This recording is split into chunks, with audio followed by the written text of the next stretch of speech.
Hello विवेक। Tutorial hello में तुम क्यों फंस जाते हो? तुम एंडलेस वीडियोस देखते हो, फिर भी तुमको ऐसा लगता है कि तुमको कुछ उस मोमेंट के लिए तुमको ऐसा लगता है कि हाँ ठीक है, तुमको समझ में आ गया है। फिर वीडियो बंद करते हो एंड तुमको कुछ पता नहीं रहता है। यू डोंट फील कॉन्फिडेंट क्योंकि तुम प्रैक्टिस नहीं करते हो। ये है ना कि तुम कभी भी ना अपने दिमाग से चीज़ों को रिकॉल नहीं करते हो, और रिकॉल करते हुए तुम कोड नहीं करते हो। यही सारे लैक ऑफ कॉन्फिडेंस का जड़ है। फर्स्ट स्टेप जो है कि तुम रिकॉल नहीं करते हो, ये तो सबसे इजी है। इसमें तो तुमको लैपटॉप में नहीं खोलना है, आईडी ओपन नहीं करना है, कोड स्टार्ट नहीं करना है। तुमको आईडी से डर क्यों लगता है? उसमें कोड करने में तुम इतना रेजिस्टेंस फील क्यों करते हो?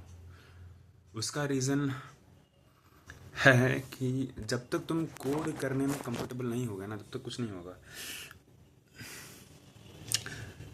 तुम्हारा वो जो एबिलिटी है ना of translating any idea into code, वो एनफ डेवलप नहीं हुआ है। और सेकंड ये कि तुम जो जावा न्यू फीचर्स है उसमें उतना कंफर्टेबल नहीं हो, जो डॉक्यूमेंटेशन है वो तुमको उतना समझ नहीं आता है।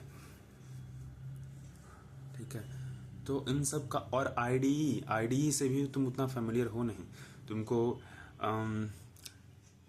स्ट्रीम कोड को डिबग करने उतना अच्छे से नहीं आता है। तो इन सब कारणों की वजह से ना तुम्हारे डेवलपमेंट के बीच में रेजिस्टेंस रहता है। सबसे सबसे बेसिक फंडामेंटल चीज़ तो ये है, जिसमें बिल्कुल भी ज़्यादा एफर्ट नहीं है, वो रिकॉल करना वट एवर यू हैव। जैसे अभी हम कल रात को ही कंप्लीटेबल फ्यूचर के बारे में पढ़े थे। अभी हम पेन पेपर लेकर के लिख रहे हैं कि क्या पढ़े, हमको कुछ याद ही नहीं आ रहा है। हमको कुछ पता नहीं है कि कंप्लीटेबल फ्यूचर डॉट सबमिट एसिंग था, या कौन सा मेथड था जिसमें टास्क सबमिट करते थे, एंड देन फिर देन अप्लाई होता था कॉल, या देन रन होता था, क्या होता था, 3 टाइप का मेथड तो देखे थे, कुछ याद ही नहीं आ रहा है ना। तो वही बात है ना, एक्टिव रिकॉल को करना पड़ेगा।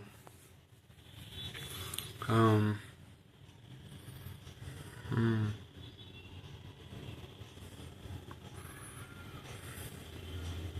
और आईडी और कोड का जो रेजिस्टेंस है ना, उसको ख़त्म करना पड़ेगा। तभी जाके वो सिचुएशन आएगा कि तुम्हारे दिमाग में कुछ भी आइडिया आया, तुम फटाक से आईडी ओपन करके उसको कोड करना चालू कर दोगे। वो रेजिस्टेंस नहीं रहेगा, और ये सालों से रेजिस्टेंस है ना। तो इस रेजिस्टेंस को ख़त्म करो।